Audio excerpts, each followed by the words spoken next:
Hello and welcome back once again to the Single Malt Review. Dave has returned, so it's business as usual for us over here at the table. And we're going to start with something that we wouldn't normally start with, and there's a reason for that, but we'll get into that. What is this one? Well, I say third time's the charm. This is our third go at reviewing Glen Moray's port finish. Bit of a cursed whiskey, this one. We, because it's not the most interesting whiskey in the world, we usually sort of, we'll bring it out last, after 5 reviews, and we normally end up, and have ended up twice, with about 20 minutes of just the worst nonsense.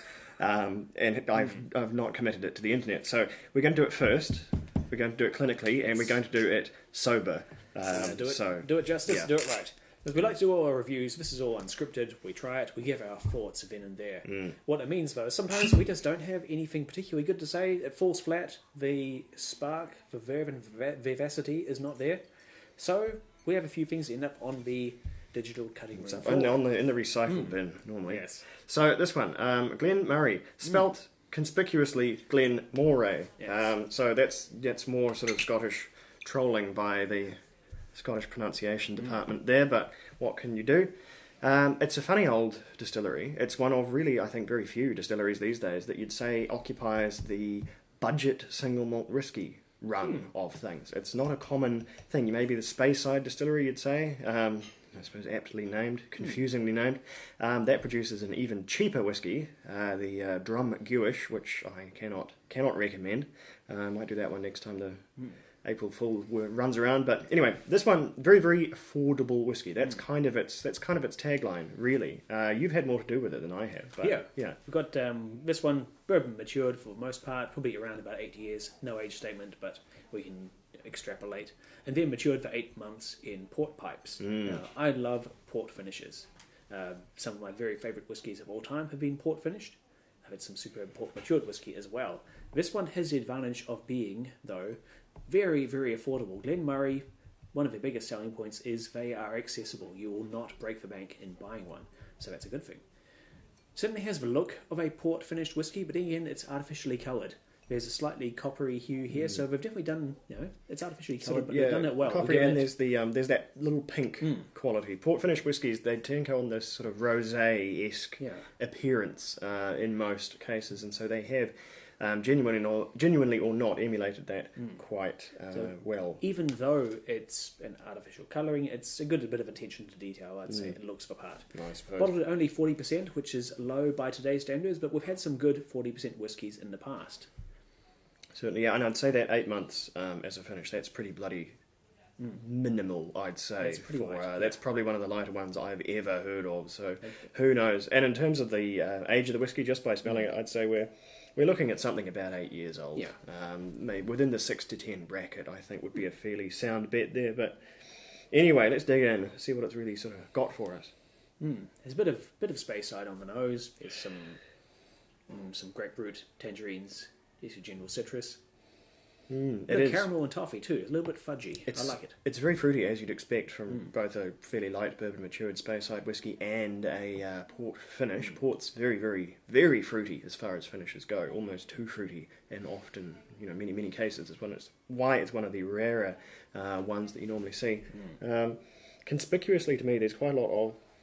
It's quite spirituous as well. It smells really quite young, and not necessarily young and vibrant, more like young and maybe a little bit immature, but I'm quite sensitive to that. Well, it doesn't have that sinus cauterizing burn you get from the extremely spirited. It certainly does. And I think it might if it was stronger, but as it is, it's sort of that 40% is keeping that in check. Yeah. So let's check the palate.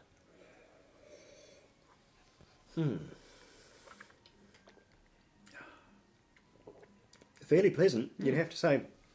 Quite a sweet palate, and quite conspicuously malty as well. Quite dominantly malty, really. Whereas the nose was quite fresh and fruity. It's more kind of rounded, smoother, malty, and not insignificantly fiery, especially on the way down. There's quite it really sort of warms the cockles somewhat. It's heating up my mouth, but my throat is not really feeling it. There's a little thread of bourbon there, a lot of caramel and malty body, and some, say, stewed plums, that kind of a weighty, syrupy fruit. On the other hand, though, it's a very thin body. Yeah. It's got a bit of heft to it, but it sort of washes over like you're taking a sip of water, then disappears off a palate, and it's gone very quickly. It's sort of a flash in the pan. It's thin and it's extremely short Yeah. on the finish as well. There's almost nothing to it. Really, that's like warm sensation that it left me with. That's all that really remains. There's not a lot of long flavours going on there. So while we're getting in quite a few flavours out of this, they don't have staying power. They're quite... It's a harsh word to use, but it's a bit insipid. Yeah. I think it's fair to call it a little bit insipid compared to what we're used to drinking anyway. I can't say it's my cup of tea. It's got, I mean, everything's working against it really. It's very young Speyside whiskey. It's finished in port at that, and neither of those two things are my favourite. So it was never really going to be a real hot banger for me. But even so, it's just really not bringing the body and the density that I think other whiskies of similar makeups have in the past. It is curious because I don't mind a younger whiskey. We've had some exceptional young bourbon matured whiskies quite recently on the show, and port finishes are my bag very much. And this one, it's not really firing on all cylinders. I do like it, but at the same time, I'm glad it's from kind of an entry level price wise single malt label. Yeah, certainly I'd say that you wouldn't want to pay a lot for it, so the price is probably pretty apt in that case. As for who to recommend this to, it's certainly not for the malt aficionado, I think, but as something with a very low buy-in, as an introduction to finishes, or even as an introduction to single malt whiskey, I suppose, as an alternative to the more all-consuming brands like your Glenfiddich and Glenlivet, things like that. Something a little more indie. I say indie, but it's really just because it's owned by someone we've never heard of. Big French company, which I think, Dave, you almost had the pronunciation down. I absolutely did not. Martina case, I believe it is, depending on whether it is S or not. Who knows? Not me, certainly. The most French word I've heard this year, at any rate. And they own a smattering of stuff, but no, that's the first time I've seen them pop up in the world of whiskey. But I guess that's the case, because this is their only holding. There's Label 5 as well. Yes, that's a brand though. Oh, brand, not sorry, a yes, distillery. not the Yeah, actual good old Label 5. When This is one, you single malt, absolutely certainly, positively need an entire litre, Label 5 has got your back there.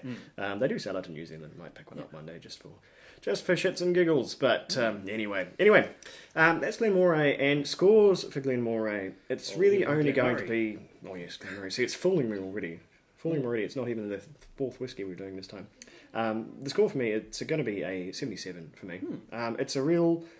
if you needed an absolute smack bang, middle of the range whiskey, this is probably the one for you. It's not bad, but it really doesn't do a great deal to impress. What do you think? That's a good summary. Not bad, but lacks standout impressive points. I rate this one at 68. It's one of my lowest scores. And again, it has pluses in that it's wonderfully affordable. You'll be hard pressed to find a single malt which is of a similar standard for a lower price, which is great if you want to dabble in port finishes, or if you want to introduce someone to whiskey perhaps, who may not yet have a palate that's prepared for the assault on the senses which comes from a stronger spirit. I don't think it's that it's a 40% whiskey, which makes it seem weak and a bit thin or watery to my taste, because we've had other whiskey at the same strength which has been more full-bodied, more intense. So there's just something this one is missing. Yeah. It's not bad, certainly, but it could be so much better. It's just not bringing a great deal to the party, I think, is the be-all and end-all of its problems there. Props for being a port finish, and also for being superbly accessibly priced. Certainly is. If you want probably the cheapest 12-year-old whiskey in the world, then Glen Moray got it that time. 12-year-old is the one for you. It's phenomenally cheap. Don't even know how they manage, but at any rate, there it is. I hope that was of some use. Again, whiskey that's difficult to recommend to our usual clientele, but I think it does have its niche out there. Yeah. It's just maybe not its application. I've actually applied this whiskey once and spotted baking. It makes a wonderful addition to a rich chocolate brownie. Well, there you go. Put it on the tin. Yes, a single malt chocolate brownie. It's a bit extravagant perhaps, but it worked. There you go. I'll have to try that one time. Anyway, we will come back with something a little bit more exciting next time, and we'll be right with you. Slanja.